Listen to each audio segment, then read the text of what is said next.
बड़े की फोकस कहाँ कहाँ है? Result base. रिलायंस पर एक बार सौमीत से पूरा रिव्यू समझ लेते हैं कि सेगमेंट वाइज कहाँ कहाँ पर इनलाइन रहे हैं, कहाँ पर थोड़ी डिसअपॉइंटमेंट हुई है। सौमीत बताएं। रिलायंस इंडस्ट्रीज के फर्स्ट क्वार्टर के नंबर अगर आप देखेंगे तो काफ़ी इनलाइन है एनालिस्ट एस्टिमेट्स के सामने। कंसोलिडेटेड बेसिस पर अगर आप देखेंगे तो कंपनी की जो एबिटा है उससे 1% नीचे आई है सिक्वेंशियल बेसिस पे, करीब 38,100 करोड़ के आसपास, और एनालिस्ट भी यही नंबर एक्सपेक्ट कर रहे थे। नेट प्रॉफिट नंबर अगर आप देखेंगे तो सिक्वेंशियल बेसिस पे 17% लोअर है, और ये इसलिए है क्योंकि लास्ट क्वार्टर टैक्स इंपैक्ट कम था कंपनी के अकाउंट्स में, और इस क्वार्टर पे वो नॉर्मलाइज हो चुका है, इसलिए करीब 16,000 करोड़ के आसपास का कंपनी का नेट प्रॉफिट नंबर आया।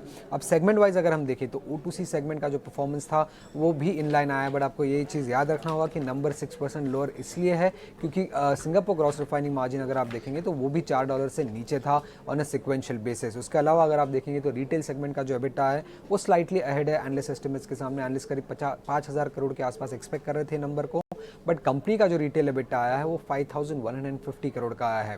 गैस एक्सप्लोरेशन बिजनेस की अगर हम बात करें तो वहाँ का जो एबिटा है वो अराउंड 6% ग्रो किया है ऑन सिक्वेंशियल बेसिस, और ये इसलिए हुआ है क्योंकि वॉल्यूम्स फर्स्ट क्वार्टर में ज़्यादा थे। अब उसके अलावा अगर हम टेलीकॉम बिजनेस की बात करें तो रिलायंस जियो के नंबर्स भी काफ़ी इनलाइन आए हैं स्ट्रीट एस्टिमेट्स के सामने। 24,000 करोड़ का रेवेन्यू आया है, आरपू नंबर जो है वो 180.5 का आया है, और सब्सक्राइबर बेस करीब 44.9 करोड़ का रहा है फर्स्ट क्वार्टर के एंड पे। अब याद रखिएगा ये 5th कंसेक्यूटिव क्वार्टर है जहाँ पे कंपनी की सब्सक्राइबर बेस ग्रो की है, और सब्सक्राइबर बेस ग्रो करने के कारण ही अगर आप देखेंगे तो कंपनी की फाइनेंशियल्स ग्रो कर रही है, क्योंकि कंपनी ने कोई भी टैरिफ हाइक नहीं लिया है, और जितने भी हमें आरपू में ग्रोथ देखने मिल रहे हैं वो पूरा ऑर्गेनिक बेसिस पे है, और सब्सक्राइबर बेस ग्रो करने के कारण कंपनी का ओवरऑल रेवेन्यू भी ग्रो कर रहा है। अगर हम सम अप करें कंपनी के सारे सेगमेंट्स को तो O2C सेगमेंट और टेलीकॉम सेगमेंट का रेवेन्यू और फाइनेंशियल्स इन लाइन है एनालिस्ट एस्टिमेट्स के सामने, और रिटेल और गैस एक्सप्लोरेशन बिजनेस की अगर हम बात करें तो नंबर स्लाइटली अहेड है एनालिस्ट एक्सपेक्टेशंस के सामने। ओके, ठीक है। आपकी बात पूरी सुनने के बाद सौमित ऐसा लगता है कि रिलायंस ज़्यादा डिस्टर्ब नहीं करेगा मार्केट को, और आज जो हल्की फुल्की गिरावट हमको गिफ्ट निफ्टी के अंदर दिख रही है वो शायद रिलायंस के नंबर्स उसको ज़्यादा डैमेज नहीं करेंगे। आगे बढ़ते हैं, इस बीच रिलायंस पे ही एक टेक ले लेते हैं। हमारे साथ अब अविनाश सर भी जुड़ चुके हैं, उनसे एक बार ज़रा समझते हैं। अविनाश सर, बहुत शुक्रिया। नंबर्स हमने समझ लिए, कहाँ पे कैसे कैसे हैं वो हमने बाकायदा नीचे लिख भी दिया कि इनलाइन कहाँ पे और अबव कहाँ पे हैं और बिलो कहाँ पे हैं।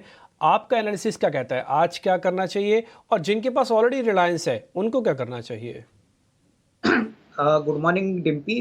देखिए, रिलायंस के नंबर्स इन लाइन थे, मेरे ख्याल से कोई बड़ा फायरवर्क्स नंबर्स में नहीं था, लेकिन जिस प्रकार से इनका retail business, oil and gas business और मेरे ख्याल से जियो बिजनेस में बढ़ोतरी देखी है, मुझे लग रहा है डेफिनेटली इसमें रिटेल बिजनेस में ज़्यादा ग्रोथ देखने को मिला है, ऑयल एंड गैस में भी अच्छा ग्रोथ देखने को मिला है।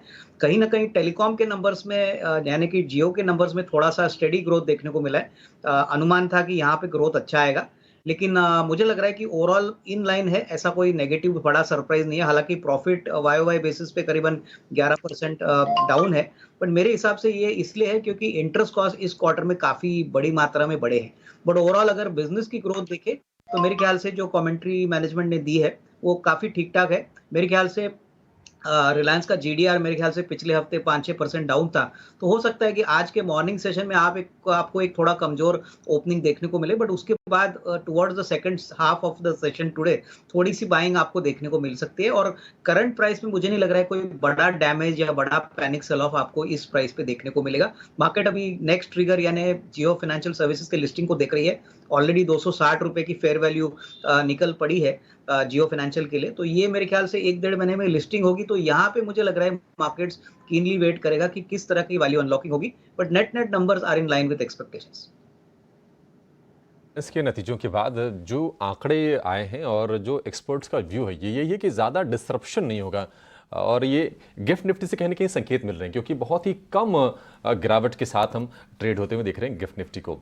रिलायंस 3% कमज़ोर हुआ था, 2538 रुपये का भाव है, लेकिन देखना होगा कि आज किस साइड उठ बैठता है।